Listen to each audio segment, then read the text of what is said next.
Cricket ಬಗೆಗಿನ interesting ಸುದ್ದಿಗಳನ್ನು ಈ ವಿಡಿಯೋದಲ್ಲಿ ಹೇಳ್ತೇನೆ. ನಾನು ಶಾಂತ. ನೀವು ಸುದ್ದಿಯಾನದ ಸಬ್ಸ್ಕ್ರೈಬರ್ ಆಗೋದಕ್ಕೆ ಮರಿಬೇಡಿ. ಏಕದಿನ ವಿಶ್ವಕಪ್ಗೆ ರೋಹಿತ್ ಶರ್ಮಾ ಹಾಗೆ ವಿರಾಟ್ ಕೊಹ್ಲಿ ಬೇಕಾ ಬೇಡ್ವಾ? ಈಗಲೇ ಹೇಳಿ ಅಂತ ಬಿಸಿಸಿಐ ಆಯ್ಕೆ ಸಮಿತಿ ಮುಖ್ಯಸ್ಥ ಅಜಿತ್ ಅಗರ್ಕರ್ ಹಾಗೆ ಮುಖ್ಯ ಕೋಚ್ ಆಗಿರುವಂತ ಗೌತಮ್ ಗಂಭೀರ್ ಸ್ಪಷ್ಟನೆ ನೀಡಬೇಕು ಅಂತೇಳಿ ಟೀಂ ಇಂಡಿಯಾದ ಮಾಜಿ ಆಟಗಾರ ರವಿಚಂದ್ರನ್ ಅಶ್ವಿನ್ ಆಗ್ರಹಿಸಿದ್ದಾರೆ. ರೋಹಿತ್ ಶರ್ಮಾ ಹಾಗೆ ವಿರಾಟ್ ಕೊಹ್ಲಿ ಮುಂದಿನ 2027ರ ಏಕದಿನ ವಿಶ್ವಕಪ್ಗೆ ಬೇಕು ಎಂದಾದ್ರೆ ಈಗಲೇ ನಿರ್ಧಾರವನ್ನ ಮಾಡಿ. ಮುಂದಿನ 1 ವರ್ಷ ಅವರಲ್ಲಿ ಸಂಪೂರ್ಣ ಆತ್ಮವಿಶ್ವಾಸ ತುಂಬಿ ಎಂದಿದ್ದಾರೆ. ಭಾರತ ಹಾಗೆ ಬಾಂಗ್ಲಾದೇಶ ನಡುವಿನ ಮಹಿಳಾ T20 ವಿಶ್ವಕಪ್ ಪಂದ್ಯ ಇಂದು ನಡೆಯಲಿದೆ. ಈ ಪಂದ್ಯ ಭಾರತಕ್ಕೆ ಮಾಡು ಇಲ್ಲವೇ ಮಡಿ ಎನ್ನುವಂತಾಗುತ್ತೆ. ಭಾರತ ತಂಡ 3 ಪಂದ್ಯಗಳಲ್ಲಿ 2ರಲ್ಲಿ ಗೆದ್ದು ಗ್ರೂಪ್ ಎ ನಲ್ಲಿ 4 ಅಂಕಗಳೊಂದಿಗೆ ಪಾಯಿಂಟ್ಸ್ ಪಟ್ಟಿಯಲ್ಲಿ 2ನೇ ಸ್ಥಾನದಲ್ಲಿದೆ. ತಂಡದ ನೆಟ್ ರೇಟ್ ಕೂಡ ಚೆನ್ನಾಗಿದೆ.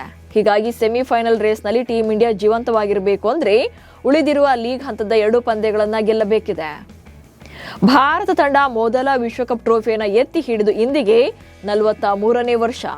1983ರ ಜೂನ್ 25ರಂದು ವಿಶ್ವವೇ ಬೆರಗಾಗುವಂತೆ ಜಗತ್ತಿನ ಬಲಿಷ್ಠ ತಂಡವಾಗಿದ್ದಂಥ ವೆಸ್ಟ್ ಇಂಡೀಸ್ ತಂಡವನ್ನ ಮಣಿಸಿದ ಕಪಿಲ್ ದೇವ್ ನಾಯಕತ್ವದ ಭಾರತ ತಂಡ ಮೊದಲ ಬಾರಿಗೆ ವಿಶ್ವಕಪ್ ಕಿರೀಟವನ್ನ ಮುಡಿಗೇರಿಸಿಕೊಂಡಿತ್ತು. ಈ ಮ್ಯಾಜಿಕ್ ನಡೆದು ಇಂದಿಗೆ 43 ವರ್ಷಗಳು ತುಂಬಿವೆ. ಭಾರತ ಹಾಗೆ ಐರ್ಲೆಂಡ್ ನಡುವಿನ T20 ಸರಣಿಯಲ್ಲಿ ರೋಹಿತ್ ಶರ್ಮಾ ಅವರ ಅತಿ ಹೆಚ್ಚು ರನ್ ಗಳಿಸಿದ ದಾಖಲೆಯನ್ನ ಬ್ರೇಕ್ ಮಾಡೋಕೆ ಸಂಜು ಸ್ಯಾಮ್ಸನ್ಗೆ ಅವಕಾಶ ಇದೆ. ಭಾರತ ಹಾಗೆ ಐರ್ಲೆಂಡ್ ನಡುವಿನ T20 ಸರಣಿಯಲ್ಲಿ 200ಕ್ಕೂ ಹೆಚ್ಚು ರನ್ ಗಳಿಸಿದ ಏಕೈಕ ಬ್ಯಾಟ್ಸ್ಮನ್ ರೋಹಿತ್ ಶರ್ಮಾ. ಸಂಜು ಸ್ಯಾಮ್ಸನ್ ಐರ್ಲೆಂಡ್ ವಿರುದ್ಧ ಆಡಿರುವಂತಹ 3 T20 ಪಂದ್ಯಗಳಲ್ಲಿ 118 ರನ್ಗಳನ್ನ ಕಲೆ ಹಾಕಿದ್ದಾರೆ. ಹೀಗಾಗಿ ಸಂಜು ಈ 2 ಪಂದ್ಯಗಳಲ್ಲಿ ಆಡುವ ಅವಕಾಶ ಪಡೆದ್ರೆ ರೋಹಿತ್ ಅವರ 201 ರನ್ಗಳ ದಾಖಲೆಯನ್ನ ಬ್ರೇಕ್ ಮಾಡುವಂತ ಅವಕಾಶಗಳಿದೆ. ಭಾರತೀಯ ತಂಡದ ಬೌಲರ್ ಆಗಿರುವಂತಹ ಆಕಾಶ್ ದೀಪ್ ಹೊಸ ಜೀವನಕ್ಕೆ ಕಾಲಿಟ್ಟಿದ್ದಾರೆ. ಡೆಹ್ರಿಯ ಮಾಣಿಪುರದ ಮೂಲದ ಅಕ್ಷಿತಾ ರಾಜ್ ಅವರನ್ನ ಆಕಾಶ್ ದೀಪ್ ಮದುವೆಯಾಗಿದ್ದಾರೆ. ಉತ್ತರ ಪ್ರದೇಶದ ವಾರಣಾಸಿಯಲ್ಲಿ ಪಂಚತಾರ ಹೋಟೆಲ್ನಲ್ಲಿ ನಡೆದ ಈ ಇವೆಂಟ್ನಲ್ಲಿ ಭೋಜ್ಪುರಿ ತಾರೆ ಪವನ್ ಸಿಂಗ್ ಹಾಗೆ ಕ್ರಿಕೆಟಿಗ ಮುಖೇಶ್ ಕುಮಾರ್ ಸೇರಿದಂತೆ ಸಾಕಷ್ಟು ಮಂದಿ ಭಾಗಿಯಾಗಿದ್ರು.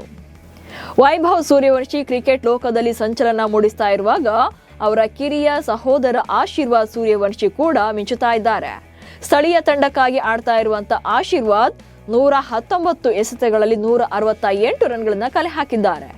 10 ವರ್ಷದ ಆಶೀರ್ವಾದ್ 19 ಬೌಂಡ್ರಿ ಹಾಗೆ 6 ಸಿಕ್ಸರ್ಗಳ ಮೂಲಕ 168 ರನ್ಗಳನ್ನ ಬಾರಿಸಿದ್ದಾರೆ. ಯಂಗ್ಸ್ಟರ್ ವೈಭವ್ ಸೂರ್ಯವಂಶಿಗೆ ಪಾಕಿಸ್ತಾನ ತಂಡದ ಮಾಜಿ ಆಟಗಾರ ತನ್ವೀರ್ ಅಹ್ಮದ್ ಸವಾಲೊಂದನ್ನ ಹಾಕಿದ್ದಾರೆ. ಇದು ಸಿಕ್ಕಾಪಟ್ಟೆ ವೈರಲ್ ಆಗಿದೆ.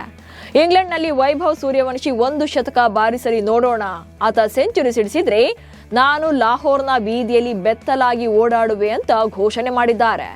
ಅಷ್ಟೇ ಅಲ್ಲದೆ ವೈಭವ್ ಸೂರ್ಯವಂಶಿಗೆ 15 ವರ್ಷ ಎನ್ನುವುದು ಶುದ್ಧ ಸುಳ್ಳು. ನನ್ನ ಪ್ರಕಾರ ಆತನಿಗೆ ಕನಿಷ್ಠ 22 ವರ್ಷ ವಯಸ್ಸಾಗಿದೆ ಎಂದಿದ್ದಾರೆ. ಮಾರ್ಕ ವೇಗಿ ಜೋಫ್ರಾ ಆರ್ಚರ್ ತಾವು ಎದುರಿಸಿದ ಅತ್ಯಂತ ಕಠಿಣ ಬ್ಯಾಟರ್ ಯಾರು ಅನ್ನೋದನ್ನ ಹೇಳಿದ್ದಾರೆ. ವಿರಾಟ್ ಕೊಹ್ಲಿ ಅಥವಾ ರೋಹಿತ್ ಶರ್ಮಾ ಅಲ್ಲ, ನನಗೆ KL ರಾಹುಲ್ ವಿರುದ್ಧ ಬೌಲಿಂಗ್ ಮಾಡೋದು ಅತ್ಯಂತ ಕಷ್ಟಕರವಾದ ಕೆಲಸ ಎನಿಸುತ್ತೆ. ಅವರು ಎಲ್ಲಾ ರೀತಿಯ ಬೌಲಿಂಗ್ಗೆ ತಮ್ಮದೇ ಆದ ಶಾಟ್ಗಳನ್ನು ಹೊಂದಿದ್ದಾರೆ. ಅವರು ಬಹಳ ಕಡಿಮೆ ಸಮಯದಲ್ಲಿ ಪರಿಸ್ಥಿತಿಗಳಿಗೆ ಹೊಂದಿಕೊಳ್ತಾರೆ ಎನ್ನುವ ಮೂಲಕ KL ರಾಹುಲ್ ಅವರ ಬ್ಯಾಟಿಂಗ್ ಸ್ಕಿಲ್ ಬಗ್ಗೆ ಆರ್ಚರ್ ಹಾಡಿ ಹೋಗಲಿದ್ದಾರೆ. ಅಮೆರಿಕದಲ್ಲಿ ನಡೀತಾ ಇರುವಂತಹ ಮೇಜರ್ ಲೀಗ್ ಕ್ರಿಕೆಟ್ ಟೂರ್ನಿಯಲ್ಲಿ ಟೆಕ್ಸಾಸ್ ಸೂಪರ್ ಕಿಂಗ್ಸ್ ಪರ ನಾಯಕನಾಗಿ ಕಣಕ್ಕಿಳಿತಾ ಇರುವಂತ ಫಾಫ್ ಡುಪ್ಲೆಸಿಸ್ ಅತ್ಯುತ್ತಮ ಪ್ರದರ್ಶನ ನೀಡಿದ್ದಾರೆ. ತಮ್ಮ ಅದ್ಭುತ ಫೀಲ್ಡಿಂಗ್ ಮೂಲಕ ಇಡೀ ಕ್ರಿಕೆಟ್ ಜಗತ್ತೇ ಹುಬ್ಬೇರುವಂತೆ ಮಾಡಿದ್ದಾರೆ. ಫಿನ್ ಅಲೆನ್ ಹೊಡೆದಂತ ಬಾಲನ್ನ ಫಾಫ್ ಡುಪ್ಲೆಸಿಸ್ ಗಾಳಿಯಲ್ಲಿ ಸಂಪೂರ್ಣವಾಗಿ ತೇಲುತ್ತಾ ಕೇವಲ ಒಂದೇ ಕೈಯಿಂದ ಹಿಡಿದ ಡೈವಿಂಗ್ ಕ್ಯಾಚ್ ಈಗ ಫುಲ್ ವೈರಲ್ ಆಗ್ತಾ ಇದೆ.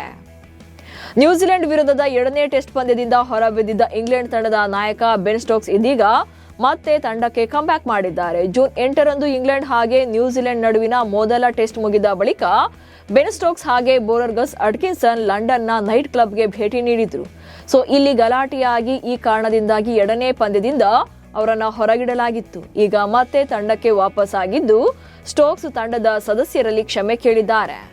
ಇವಿಷ್ಟು ಇವತ್ತಿನ ಕ್ರಿಕೆಟ್ ಬಗೆಗಿನ ಸುದ್ದಿಗಳು. ನಮಸ್ಕಾರ.